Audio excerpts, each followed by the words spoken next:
So I would therefore hand over to Marcin Mider, who has joined our group, well, I think half a year ago or so. And he is now talking about wearables and real-world walking speed and mobile accelerometry with the RCT3 platform. And while linking this to the title of the symposium, well, as you have realized, the bears also had wearables like transponders and the GPS senders in order to make this research possible.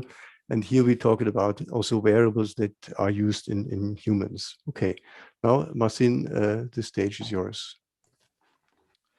Thank you for the introduction. So I would like to talk to you about privacy issues that we in Trium, as providers of human motion tracking technology, need to be cognizant of. I'll try to show you how delicate and complex some of the decisions surrounding our technology are due to considerations for privacy.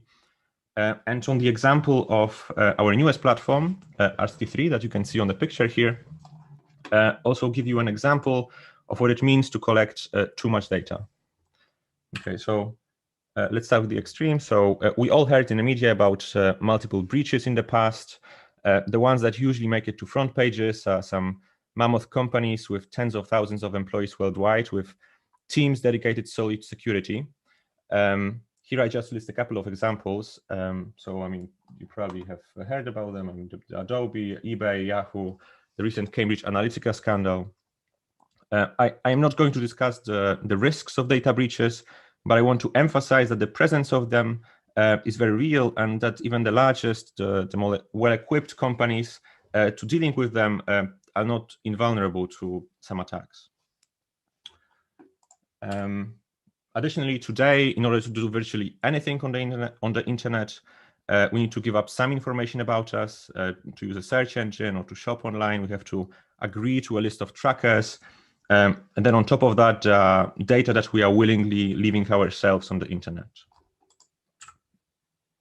And so it's no wonder that the prevalence of sharing our data, the real risks of data breaches, and the concerns for what goes on with the data about us, who is it sold to, have shifted the conversation in recent years and prompted a very positive step towards better hygiene around data privacy. And so in particular for Europe in 2008, the General Data Protection Regulation has been introduced, and it puts in the center the idea of anonymization, of openly disclosing any data collection. It provides limits on how long the data can and should be stored, and it provides directives on privacy settings. But regulations are not enough. We also need to know how to follow them well. And so, for instance, stating that data are anonymous is one thing, and whether they actually are anonymous is another. And so in the scientific community, it has been known for many years now that de-identification, so removing the names of the individuals and substituting them with pseudonyms or numbers, is often not sufficient for achieving the status of anonymity. And it is often possible to re-identify the individuals. And so here is a recent paper that provides some nice mathematical argument to the claim that given any data set with 15 attributes about individuals and concerning population of the size of American citizens, it is possible to almost completely re-identify all individuals, right? So it doesn't matter that you don't know the names associated to your data points. The fact that you have 15 or more pieces of information about them makes it possible for you, given enough incentive, to find out the names for yourselves. An example of risks surrounding claimed anonymization that is closer to the topics of this symposium is a story of Strava. So it's an app used by sport enthusiasts to track their activities when running or cycling or swimming. And it uses the GPS in your mobile device to actually track your position. And so back in 2017, Strava has published this very nice, visually pleasing interactive map. It's very detailed. You can zoom in, and it basically lights up the Earth with paths along which users of this app have run or cycled. And if you log in, you can see even more. It's a very detailed map. And so the problem with it is that at the time, in some parts of countries like Afghanistan or Syria, Strava has been used almost exclusively by the US military personnel. And so the secret military bases of, well, they have been very visible on the sort of black background of the map. And here is one example of such bases. And so this is an example of what anonymous data can inadvertently tell us if we are not careful.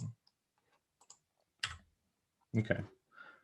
So with this introduction in mind, let's bring it to the world of accelerometry and activity tracking with ActiBelt devices. So the first version of the ActiBelt device, the RCT1, has been introduced in 2005. And at the time, it had only an accelerometer. And then after a couple of years, it has been superseded by an improved version of the tracker. At its core, there was still an accelerometer. Now it was with, it now had a supporting sensor which could tell whether the belt has been fastened or not. And so more recently, a new version of the platform has been developed, and it introduces many more sensors. And in fact, many more are still being considered. And so the richness of the sensors is something I want to address in this presentation.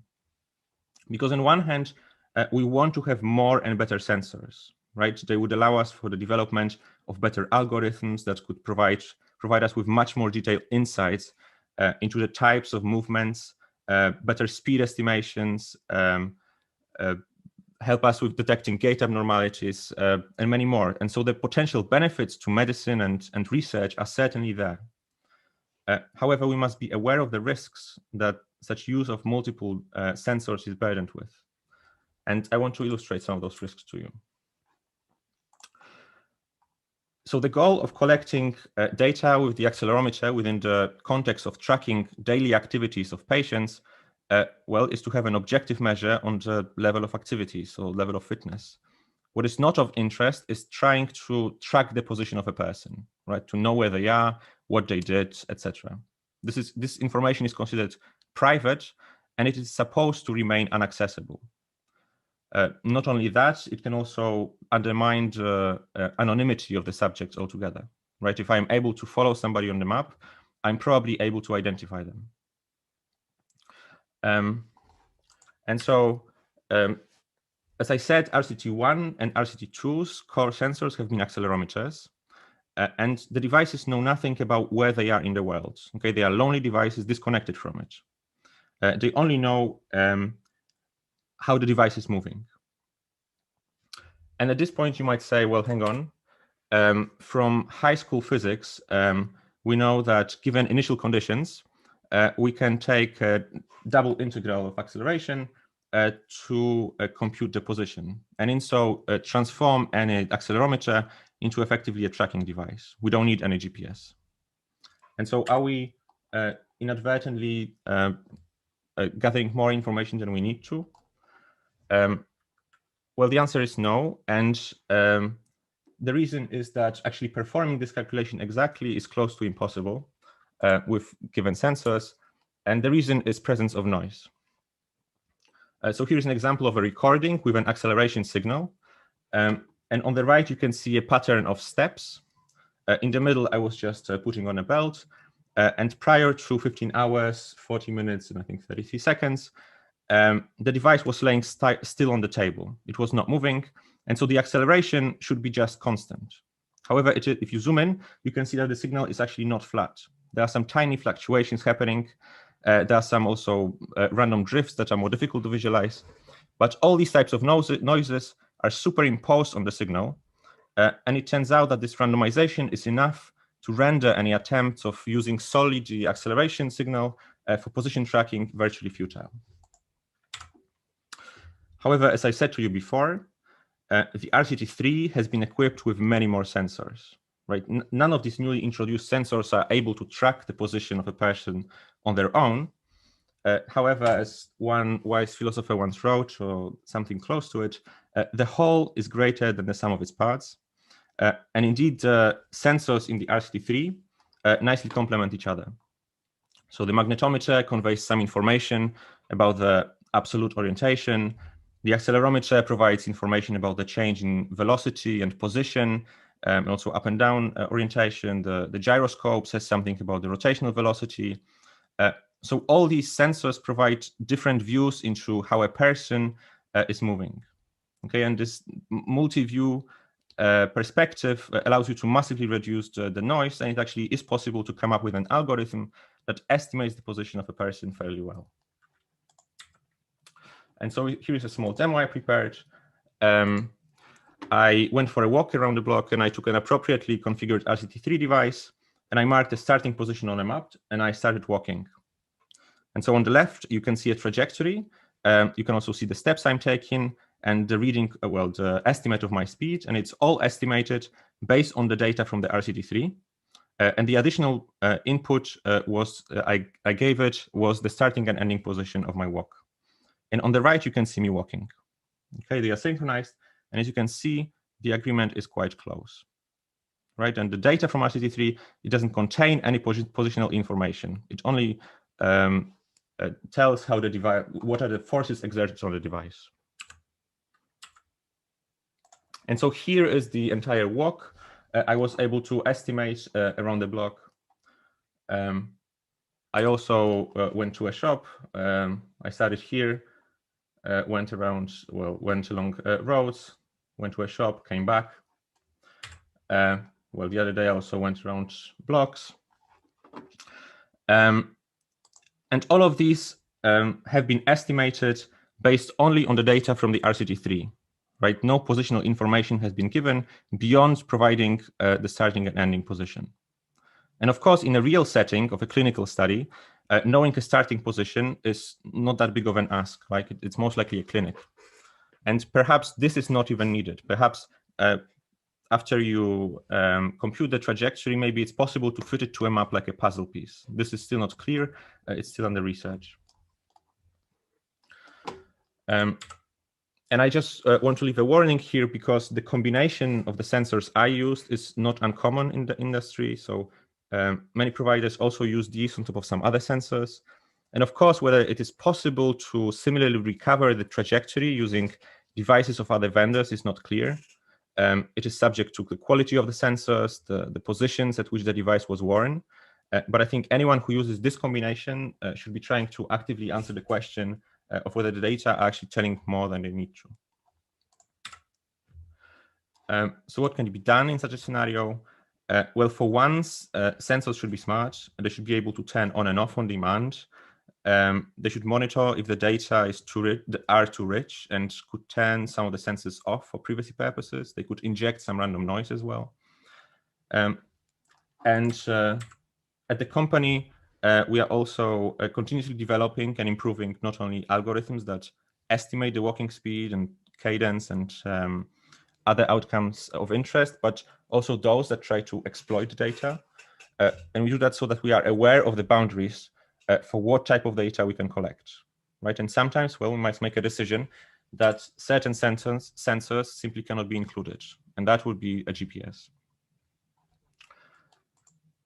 And so all of these point to an operational model that has been employed at Trium from the very start, and that is putting safeguarding of data privacy at the core of company values. And I don't know if you've seen it, but there is this very powerful documentary on Netflix called The Social Dilemma.